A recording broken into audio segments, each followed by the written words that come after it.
tugenze ku nsonga za copyright zikyagenda ddala maaso era nga abayimbi ab'enjawulo bavuddeyo nga basaba abayimbi bannaabwe bakwatire wamu basobole okuba ate nga baggusa omulanga guno kubanga copyright ekyayina weekyasibidde mpolampola era ng'olunaku olwokuna wiiki ewedde yabaddeko enteekateeka yabaddewo nga bagyogerako parliament nga bagikubaganyako ebirowoozo kati ebyavudde mu parliament ku lunaku olwokuna abayimbi tebyabasanyudde. Eddie Kenzo kwe kutuuza olukiiko olw'amangu lw'omukaaga n'ayogerako ne bannamawulire ku nsonga za copyright ensonga copyright eno ekutte wansi ne waggulu kubanga Kenzo yanga federation bagamba nti enteekateeka eno bagiri wakati era nga baagala okulaba nga wakiri buli muyimbi afuna mbiyiye bye. Bangi beebuuza bannaffe copyright kyeki? Copyright bwe bukuumi obuweebwa omuyimbi oba muwandiisi omuyiiya oba olimu okola bitontome kati obukuumi obwo bw'oba nabwo ku kintu kyo gye bayita copyright. Kati mu nsonga zino copyright yo ekyagenda mu maaso waliwo akawairo namba 9. Akawairo namba 9 kano kalumizza ababaka ba parliament. Ababaka ba parliament jaga kujjukizaako nti ababaka ba parliament abasinga balina zi radio ne TV.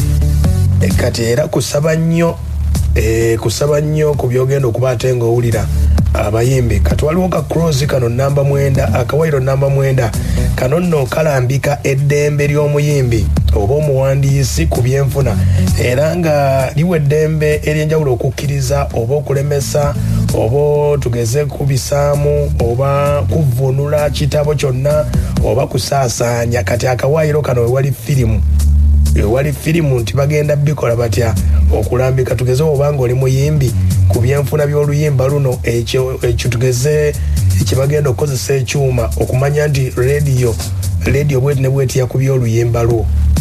Abayimbi abanene banakifunamu oba bapukamingi.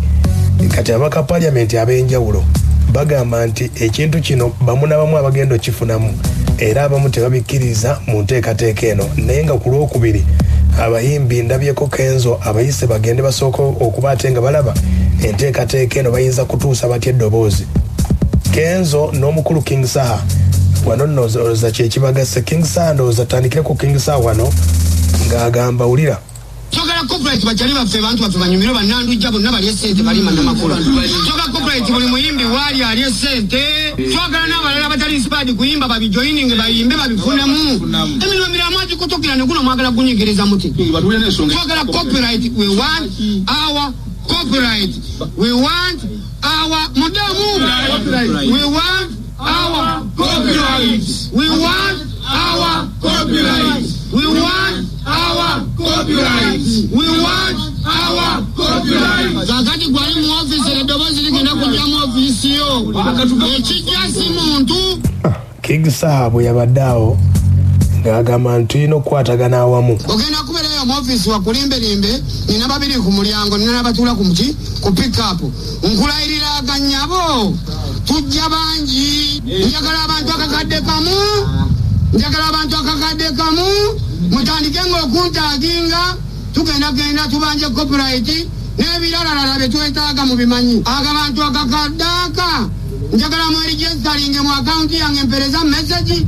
Oli muyimbi olowooza kuyimba muganda wo muyimbi mukyala wo muyimbi kojja wo muyimbi baba wo muyimbi olowooza okuyimba. Aya ye King Saha bw'agamba. Kati Kenzo bwe yayisa olukiiko lw'abamawulire yayogedde ku nsonga eno nti ababaka ba parliament abasinga balina radio ne TV kati ewali obuzibu awo. Era kituufu some of these members of parliament they own most of the radio stations and these ministers balina radio stations balina TV station for their mobilization purposes and business.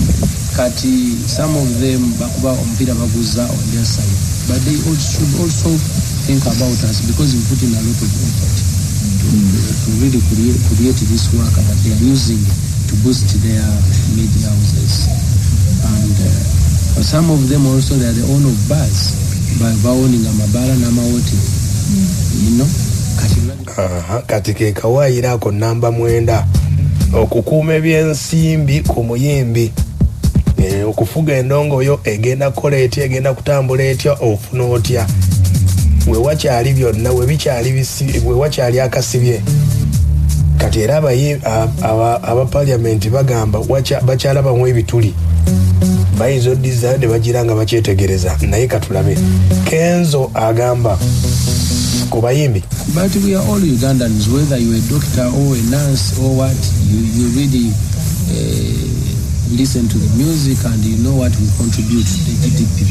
So we rather be supported. Tekyetaagisa muyimbi kujja mu parliament kutandika kwogerera copyright. These are educated people, they know about the law and they know how people are supposed to be compensated.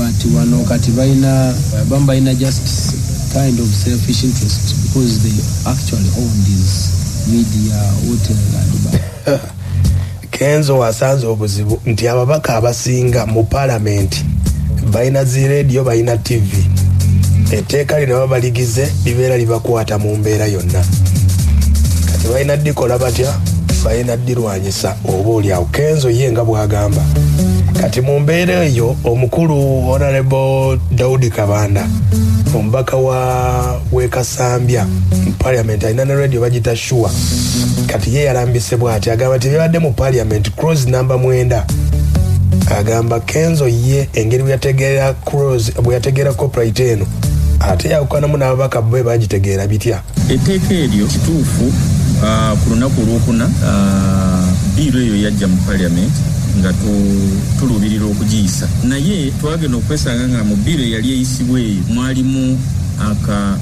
clause 9 akawaayiro ak'omwenda nga kayina engeri gye kanyigirizaamu abantu ba wansi abantu bakitunuulira bubi well nakireeta nga mpa kyakulabirako nti radio ne TV naye akawaayiro ako tekanyigiriza wa radio na TV yekka kanyigiriza omuntu asembayo wansi akawaayiro ako namba 9 kubanga nawulidde nayogeddeko ne Eddie Kenzo ku simu president ono w'abayimbi nangamba ye byayogera birala n'ebiri mu tteeka birala Eddie Kenzo yannyonnyola justification naye the actual provision of the bill eyogera kirala so alina okukitegeera kubanga ye Eddie Kenzo yadde agamba nti omu TV oba radio tegenda kudiringa directly n'omuyimbi oba ne creator w'ekintu kyonna wabula ye ku license gyasasula kwe bagenda okumwongerako akasente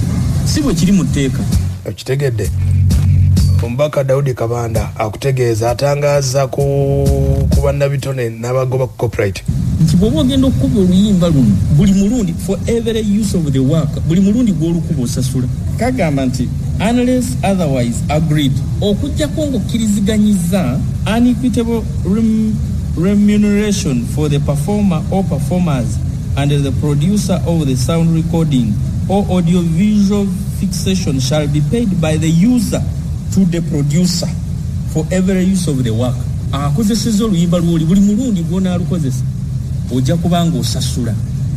Ate ye Kenzo yabadde agamba nti ono owa radio oba oli user manya oba bala oba club oba biki nti gwe bateekako akasente ku license. That's not true. Etteeka lyogera kirala. Njagala abantu bategeerewo nti bano abavubuka ababeera ku TikTok nga banoonya following nomala oyimba oluyimba lwa Kenzo ng'oli mu kunoonya following reproduction gwe nobeera omu ng'oluyimba oba abawala abo babeera okwo you pay olina okusasula ate you pay for every use of the work buli lw'oyimbye oluyimba ekitegedde mu aba TikTok mwena copyright ebeera bakwata Kenzo kati abaka parliament ab'enjawulo kye baagala okutaasa mu mbeera eyo. Kenzo agamba agera kwogerako ne speaker naye speaker si yagumala yekka ababaka bonna balina kusala owulira. I don't know whether the speaker is mobilized in a way. I'm not sure of that, but I'm going to have a conversation with her, try to tell her on our side naffe ba creative naffe side ya fajifuni and we shall see her response next week after. Okitegedde kati ensonga eyo bweri bwetwogera kadde kana ababaka parliament ababaddewo bakubya akalulu abayingidde batandika mu gwa 5 gwa 6 Kenza agamba nti waliwo abaagala abayimbi basigale nga baavu bayinza okuba ate nga babakulembera naye kyawakanya maybe era abamu babeera n'ensonga ng'ezo point eyo gye oli n'agamba mwavu yafuna abo nabo ekirowoozo ekyo bakirina nti ono bw'anaabanga afunyeyo kasente anampisa atya but we are actually sensitizing our tulina tuze tubayitamu twaboganizinga ati batandise okwefuga batuula mu meeting. Kati Kenzo agamba ati abayimbi ku corporate eno leka tutandike tugimale n'abaana ababadde bakitandikako. We should not allow this copyright ate okuyingira next year. Mwenna muzukuke mujje tutandike okulaba nga tukola ki to pushing for our this copyright to pass. Copyright ene badde mu corridors for so many years. Fe tuvuddeyo twewaddeyo tukoze buli kyonna kye tusobola okukola ntuteeke mundu zaffe wansi. Abamu twateeka buli kimu ekyaffe wansi to make sure that at least our music can have our works can have value. Usegera please temwebakeyo ne musirika busirisi ne mulooza kale ku nsonga yeeyo corporate wekyayimiridde waliwo n'ensonga ya bagita private copy levy. Guno omusolo gwalinga bana bayingiza tugeze okuyingiza masimu kuyingiza flash za diski waliwo era omusolo gwe baagala okuteekako nga tugeze gwoba obiyingiza laptop ezo masimu wadde oyinza ogamba nti oyingiza laptop togenda kusala nyimba naye nyimba oyinza downloadinga n'ozikubira ewuwo kati nga waliwo omusolo gwe baagala okuggyako kati ku nteekateeka corporate eno baguyimirizaamu okusezera ku Kenzo ye nga bwe yagambye nti eno private copy levy gye baali balina okuteekamu nayo bagiyimirizaamu kati ensonga eyo bwekyayimiridde corporate egera kuddamu olunaku olw'enkya mu parliament balabe oba banaagyongezaako mu parliament eddako oba kubanga abaka parliament ab'enjawulo bakyagikubamu ebituli nga bagamba omuntu anaamanya atya nti ennyimba zange bazikubye omuyimbi anaaba talina maanyi oba weekyaza nga Sembabule anaamanya atya nti oluyimba lwe balukubye ejjinja abanene se bagenda okufuna bokka kuba ndabyeko mubaka Daudi Kabanda agamba nti bw'olaba nga olabidde ku bana abayimbye mu kampeni za President Museveni abanene bokka be bayimbye abatono mwayimbye kati ne corporate eno eyinza okubaamu abaana n'ebiki kati bebaagala okulaba mu nsonga eyo si yakupapa ababaka be bagamba bisooke kutereezebwa awo gugwe katujje